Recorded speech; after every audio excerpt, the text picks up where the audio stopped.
All right, Dylan. So maybe you can tell us a little bit, starting off with the preparation for this weekend, because I feel like, I don't know, I feel like G2. I talked to Rodrigo actually about this a little bit, and we were talking about the drafting. G2 was a little bit more conservative this split. He explained that you guys were working, on other aspects of your gameplay, and I'm wondering, what were you preparing for this weekend? What did you think was the most pressing?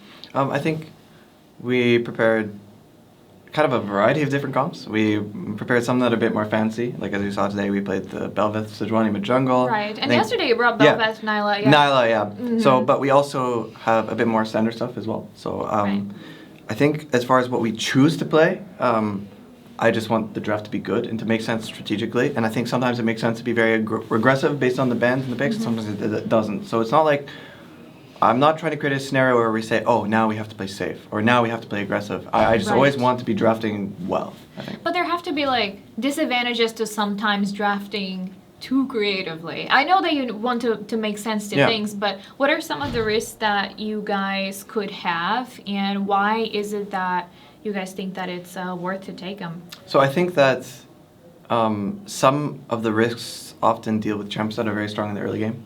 So I think the biggest risk is often just getting outscaled. And I think, for example, the Bel'Veth game we played today, I think enemy scales pretty well in that game if we didn't snowball it very fast. But we did, so it looks very, very good. But there's a version of those games where we don't snowball the game very quickly and it looks bad. So I think that's the main risk. That being said, if there's matchups that we feel we can dive, or champions we feel like we can invade, I think if you play it right, you can do it every time. If you're very good and you understand all the different ways it can go.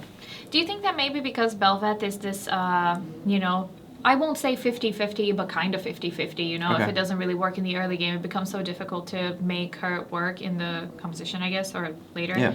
Do you think maybe this is why people are not banning her? Because I feel like Yak is so good at her. I think probably the reason it's not banned is we haven't played it that often. It's not a champion like Draven where we've played it almost every time it's been open. With Bel'Veth, we've only picked it every once in a while. So it becomes very hard for enemy in preparation to use a ban based on something that we play every 4 or 5 games. So I think that's probably the reason it's left open a bit more often, yeah. All right, and now moving on to best of 5s. What are you guys going to be working towards? I still feel like we're the best team in the LEC. Our scrims are still really good, and we won last split. And I feel, although we did lose to Koi, and maybe this series was a bit close, I think we can beat all the teams. So we're gunning for the championship again. Want to represent the team as first seed at MSI. It will be really great.